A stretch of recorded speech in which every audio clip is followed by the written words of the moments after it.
శంకరుడి యొక్క ప్రజ్ఞ ఎంత గొప్పదో తెలుసా అండి? ఇప్పటికీ కూడా మనకి చరనంది అని ఉంటుంది. స్థిరనంది అంటే కదలదు, చరనంది అంటే కదులుతుంది. శివాలయాల్లో పూర్వం 2 నందులు పెట్టేవారు, ఒకటి స్థిరనంది, ఒకటి చరనంది. చరనంది ఎందుకో తెలుసా అండి? పూర్వం అంత తొందరగా వెళ్ళడానికి వైద్యులు దొరికేవారు కాదు. ప్రథమో దైవ్యోభిషకు, శివుడే మొదటి వైద్యుడు. ఆ చుట్టుపక్కల ప్రాంతాల్లో ఎవరికైనా గర్భం ప్రసవం అవక కొట్టుకుంటూ బిడ్డ అడ్డం తిరిగితే వాళ్ళని తీసుకెళ్లడం కుదరకపోతే తల్లి బిడ్డ బతకాలంటే వైద్యుడి యొక్క దృష్టి పడాలి. అంతరాలయంలోంచి అది కుదరదు కనుక చరనందికి శివుడికి అభేదం కనుక నంది తిరిగితే శివుడు తిరిగినట్టు. కాబట్టి గబగబా శివాలయానికి వచ్చి ముఖమంటపం తలుపులు తీయించి చరనందిని ఎటువైపు ఆవిడ ఇబ్బంది పడుతోందో అటువైపు చరనందిని తిప్పేవారు. చరనందిని తిప్పేటప్పటికే ఆ ప్రసవానికి బాధపడుతున్న ఆవిడ ఏ దిక్కునుందో అటువైపుకి తిప్పగానే ఆవిడికి చాలా సులువుగా ప్రసవం అయిపోయేది. అందుకే చరనంది ఉండేది పూర్వం శివాలయాల్లో. చిన్న నందోటి ఉంటుంది, అది కదులుతుంది, దాన్ని చరనంది అంటారు. అంతటి మహానుభావుడు ఈ లోకాన్ని రక్షించాడు. మీకు నేను ఇక్కడ ఒక్క మాట చెప్తాను, మీరు శ్రద్ధాళువులై ఆలకించండి. దీన్ని విడదీసేస్తే దాని ప్రయోజనం రాదు మీకు.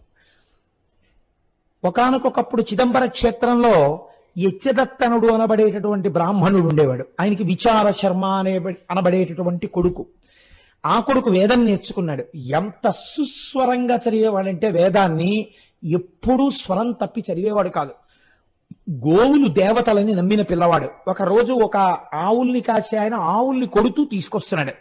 ఆ పిల్లవాడికి మనస్సు బాధపడి, నేనే ఈ ఆవుల్ని కాస్తాను, రేపటి నుంచి నువ్వు ఆవుల్ని కొట్టద్దు, తీసుకెళ్ళొద్దు అన్నాడు. ఒక బ్రాహ్మణుడు బ్రహ్మచారి వేదం చదువుకున్నవాడు ఆవుల్ని కాపాడితే మంచిదే కదా అని ఊళ్ళో ఉన్న వాళ్ళందరూ ఆవుల వెనకాల ఈ పిల్లవాడిని పంపించారు. ఆ ఆవులు ఈ పిల్లవాడు వేదమంత్రాలు చదువుకుంటూ వాటిని స్పృశించి జాగ్రత్తగా కాపాడుతుండేవాడు. వేదంలో కొన్ని పన్నాలకి కొన్ని శక్తులు.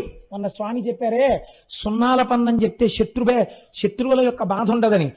ఆ ఆవుల్ని రక్షించడానికి ఆ పన్నాలు చదువుతూ కాపాడేవాడు. ఆ ఆవులు సంతోషించి ఆ పిల్లవాడు కూర్చున్న చోటుకొచ్చి అతని పక్కన మంచినీళ్లు తాగడానికి ఒక కుండ తెచ్చుకుంటే ఆ కుండలో పాలు విడిచిపెట్టేస్తుండేవి. రోజు ఇచ్చే పాల కన్నా ఎక్కువ పాలు ఇంటి దగ్గర ఇచ్చేవి. ఈ పిల్లవాడు చూసి, ఎలాగో పాలు విడిచిపెడుతున్నాయి కదా, ఉట్టినే కూర్చోవడం ఎందుకని ఈ ఆవులన్నిటినీ విడిచిపెట్టి శంకరుడే వీటిని కాపాడతాడు, రుద్రం చదవడం కన్నా గొప్పది ఎక్కడుంది? అందుకేనండి లోకమునందు సన్యసించిన వాళ్ళు కూడా రుద్రాధ్యాయం చదవాలని నియమం. రుద్రాధ్యాయం అంత గొప్పది, అది చదివితే పాపములు పటాపంచలైపోతాయని. అటువంటి రుద్రం చదువుతూ రోజు ఇసుకతో శివాలయం కట్టేవాడు. కట్టి ఇసుకతో శివలింగం కట్టి ఈ పాలని తీసి ఆ రుద్రాధ్యాయంతో అభిషేకం చేస్తుండేవాడు. ఒక రోజున అట్నుంచి ఓ వెర్రివాడు వెళ్ళిపోతున్నాడు. అయ్యయ్యో, ఈ పిల్లవాడు పాలన్నీ తీసుకెళ్లి ఇసుకలో పోసేస్తున్నాడు, ఇంకా ఎన్ని పాలు ఇచ్చినో ఆవులని వెళ్ళి ఆ పిల్లవాడి తండ్రికి చెప్పాడు. చెప్తే యచ్చదత్తనుడికి కోపం వచ్చింది. రేపు నేను చూస్తానని కొడుకు కన్నా ముందే బయలుదేరి అడవిలోకి వచ్చి ఆవులు మేసే చోట చెట్టెక్కి కూర్చున్నాడు. పూర్వకాలంలో క్రూర మృగాలు ఎక్కువ కదా, వచ్చినప్పుడు ఒక కర్ర గొడ్డలి కూడా తెచ్చుకుని పైకి ఎక్కాడు. కాసేపు అయింది, కొడుకు ఆవులు తీసుకొచ్చాడు, విడిచిపెట్టాడు. విడిచిపెట్టిన తర్వాత ఆవులు మేస్తున్నాయి. ఈయన సైకత లింగాన్ని తయారు చేసి సైకత ప్రాకారములతో శివాలయ నిర్మాణం చేశాడు. శివాలయ నిర్మాణం చేసి చక్కగా ఈ ఆవులు తమంత తాముగా విడిచిపెట్టిన పాలతో అభిషేకం చేసుకుంటున్నాడు రుద్రంతో. మనస్సు లయమైపోయింది. నోటికొచ్చినదేమో ఆ రుద్రం చదువుతూ పరవశించిపోతూ సైకత లింగానికి అభిషేకం చేస్తున్నాడు.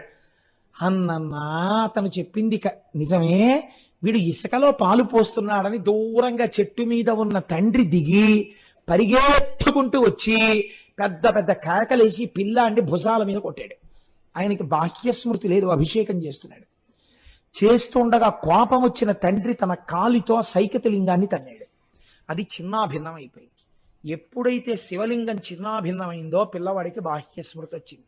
ఆ తండ్రి వచ్చినప్పుడు గొడ్డలు అక్కడ పెట్టాడు. ఈ పిల్లవాడు వచ్చినవాడు తండ్రి ఇంకోట చూడలేదు. ఏ పాదము శివలింగాన్ని తండిందో ఆ పాదము ఉండడానికి వీల్లేదని గొడ్డలి తీసి 2 కాళ్ళు నరుక్కుపోయేటట్టు విసిరాడు. తండ్రి 2 కాళ్ళు తొడల వరకు తెగిపోయాయి, కింద పడిపోయాడు. నెత్తుటి ధారలు కారిపోతున్నాయి. చూశాడు కొడుకు, శివలింగాన్ని తన్నినందుకు నువ్వు ఈ ఫలితం అనుభవించవలసిందే అన్నాడు. నిత్తురు కారి తండ్రి మరణించాడు. ఆశ్చర్యం ఏమిటో తెలుసా అండి?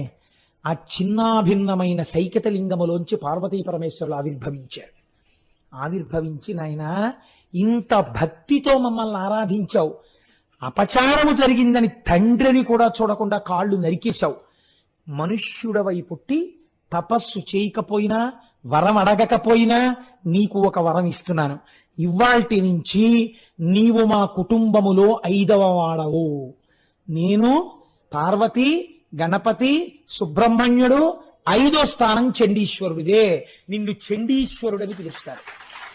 ఇక నుంచి సాధారణంగా లోకంలో భోజనం, వివాహం అయిపోతే ఒక లక్షణం ఉంటుంది.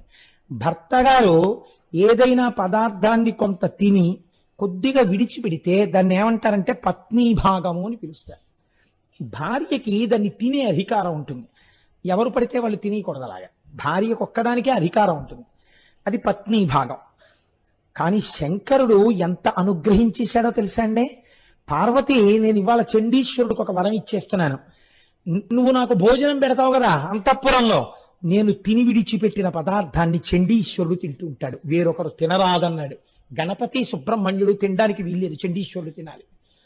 ఆ చండీశ్వరుడు ఎప్పుడు శంకరుణ్ణి ధ్యానం చేస్తూ ఉత్తరముఖంలో కూర్చుని ఉంటాడు. ఆయన ధ్యానమునందు ఉంటాడు కాబట్టి ఇదే శంకరాచార్యుల వారు సౌందర్యలహరిలో చెప్పారు, నివృత్తి చండాంశ త్రిపురహర నిర్మాల్య విముఖై. శంకరుడు భోజనం చేసి విడిచిపెట్టిన విస్తరి కనపడింది గణపతికి, సుబ్రహ్మణ్యుడికి. లోపలికి వస్తుంటే వాళ్ళు ఆకలి మీద ఉన్నారు, యుద్ధం చేసి వచ్చి. మా నాన్నగారి విస్తట్లో లడ్లే కదా, ఒకటి తిందామని వెళ్ళలేదుట. ఎందుకని? ఇది త్రిపురహర నిర్మాల్య విముఖై, శివుడికి నివేదన చేయబడింది, చండీశ్వరుడికి చెందాలి, ఆయన భుక్తశేషం కాబట్టి మేం తినకూడదని వదిలేశారట. అప్పటి నుంచి ఇప్పటి వరకు లోకమునందు సదాచారం ఏమిటో తెలుసా అండి? చండీశ్వరుడు బహిర్ముఖుడై ఉండడు, నందీశ్వరుడిలాగే ఆయన కూడా. ఆయన ఇలా కళ్ళు మూసుకుని ఉంటాడు, ఎప్పుడు శివధ్యాన తత్పరుడై ఉంటాడు. ఆయన్ని పిలిస్తే కోపం వస్తుంది ఆయనకి. అందుకని ధనిశ్చండు అని పేరు. చాలా మంది తెలిసి తెలియక ఎంత పిచ్చి పనులు చేస్తారంటే, శివాలయంలో కొట్టిన కొబ్బరికాయ ఇంటికి తీసుకెళ్ళకూడదంటే గోడల మీద పెట్టి వెళ్ళిపోతుంటారు. మహాదోషం, ప్రసాద తిరస్కారం. అలా వదిలిపెట్టి వెళ్ళకూడదు. శాస్త్రం ఏం చెప్పిందంటే ఆయన ధనిశ్చండు, వెళ్ళి అనాలంతే. చిటిక మాత్రమే వెయ్యాలి. అందుకే ఆయనకి చిటికల చండీశ్వరుడు అని పేరు. చిటిక వేస్తే ధ్యానమనందున్నవాడు కళ్ళు విప్పి కోపంగా ఇలా చూస్తాట. మీకు శివాలయంలో ఏదో ఒక పత్రమో, పుష్పమో, కొబ్బరి చెక్కో, అరటిపండో ఏదో ఇస్తారు మీకు. దాన్ని వెంటనే మీరేమనక్కర్లేదు, ఇలా అనాలి. ఇలా అని ఇలా అనాలి. అంటే ఆయన చూస్తాట. ఓహో, మా స్వామిని ఆరాధించావా, ప్రసాదం తీసుకున్నావా, సరే తీసుకెళ్ళు అంటట. ఆయనకి చూపించిన తర్వాత పూర్ణాధికారం మీరు తీసుకెళ్ళచ్చు. ఎందుకంటే లోపల శివుడికో ముక్కు ఉండిపోయింది, మీరు ఇచ్చిన దాంట్లో కొంత ఉండిపోయింది. అది తిన్న దాంట్లో శేషం చండీశ్వరుడికి వస్తుంది. మీకు ఇచ్చినది ప్రసాద రూపము. మీరు గుడి యందు విడిచిపెట్టి వెళ్ళిపోతే మీ కోరిక తీరదు. ప్రసాదం అనుగ్రహం. అందుకే ప్రసాదం వదిలేస్తే సత్యనారాయణ స్వామి బ్రతకథలో పడవ మునిగిపోయింది. ఆయన శాడిస్తే ఏంటి పడవలు ముంచేయడానికి. ఈశ్వరానుగ్రహం వద్దన్న వాడికి సుఖం ఎక్కడి నుంచి వస్తుంది? మళ్ళీ తెలుసుకుని ప్రసాదం తింటే పడవ పైకి లేచింది అంటే ఏమిటి? ఈశ్వరానుగ్రహాన్ని కోరుకోవాలి. నువ్వు ఎలా వదిలేస్తావు కొబ్బరి చెక్క? వదలకూడదు.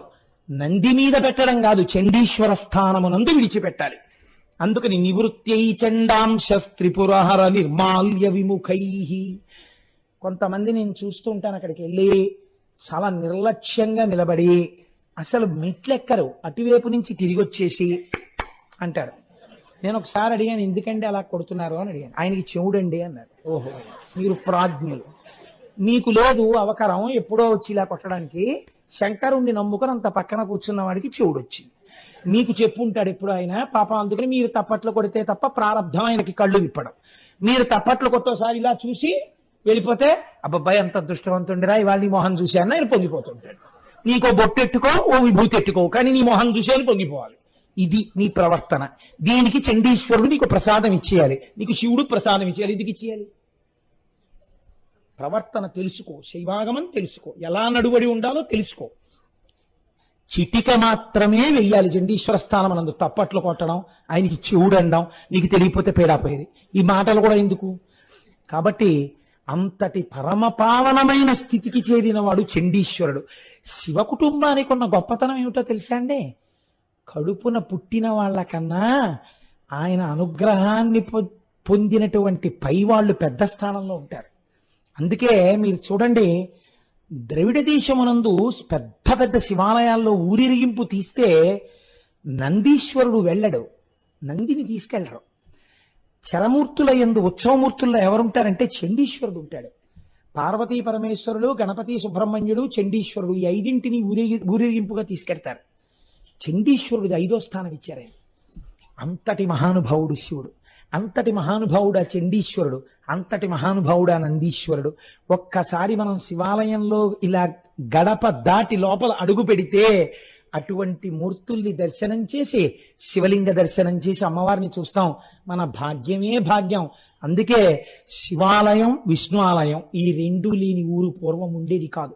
ఈ రెండు ఉండి తీరాలి. అంతటి సౌభాగ్యవంతమైన దేశం మన దేశం.